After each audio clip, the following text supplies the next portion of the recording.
क्या बन जाता है वो?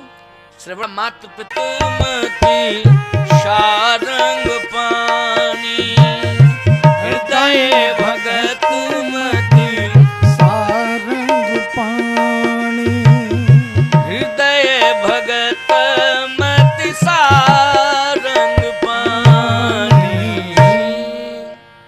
हृदय भगत मति सारंग पानी। सारंग पानी मानी रंगनाथ भगवान के प्रति महाराज दशरथ का समर्पण है। हृदय में भक्ति है, वही भक्ति रंगनाथ भगवान के श्री चरणारविंदों में समर्पण करने के लिए विवश कर रही है। इसलिए मैं कहता हूं जीवन में भगवान के प्रति प्रेम हो जाए। भगवान के प्रति प्रेम कब होगा? जब सत्संग सुनने को मिलेगा तब।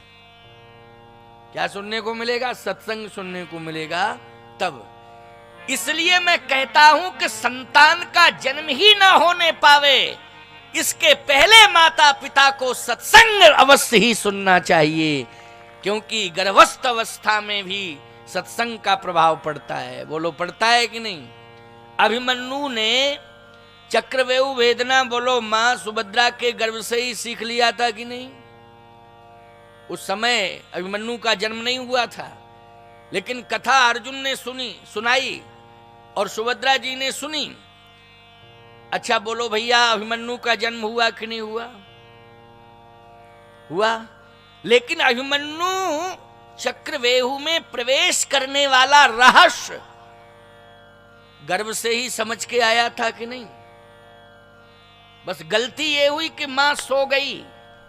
अगर सोती नहीं तो अभिमन्यु का वध नहीं होता प्यारे, क्योंकि अभिमन्यु चक्रव्यूह से निकलने वाली कथा भी समझ लेता, सुन लेता और उस रहस्य को समझ लेता कथा के माध्यम से कि चक्रव्यूह में प्रवेश करना है तो निकलना कैसे है। प्रवेश करने का रहस्य तो उसने समझ लिया, लेकिन वहां सुभद्रा सो गई। अर्जुन कहता रहा, निकलने वाला जो रहस्य था वो अभिमन्यु नहीं समझ पाया, ये भूल हो गई। इसका मतलब यह है कि कथा के संस्कार जीव में अवश्य ही होना चाहिए। संतान को अगर श्रवण कुमार बनाना है तो माता पिता को कथा से जोड़ना पड़ेगा, सत्संग से जोड़ना पड़ेगा, संतों से जोड़ना पड़ेगा। यदि माँ बाप परिवार संतों से जुड़ गया और वो संतों से जो सत्संग करते हैं, संत और सत्संग ये दोनों के माध्यम से संतान जो होगी वो निश्चित ही श्रवण कुमार के रूप में होगी। यही है राम कथा का एक रहस्य और प्रभाव, यही सत्संग की महिमा है। तो सत्संग सुनना बहुत आवश्यक है।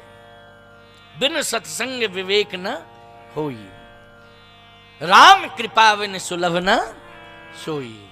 बिना सत्संग के विवेक कैसे आएगा? जीवन में यह सत्संग बहुत महत्वपूर्ण है। महाराज श्री दशरथ हृदय भगत मति सारंग पानी। कौशल्या जी भी क्या करती हैं? हरिपद कमल विनीत। कौशल्या, केकई, सुमित्रा, ये तीनों महारानियां हरिपद कमल विनीत, भगवान के चरणों में प्रेम करती हैं। भैया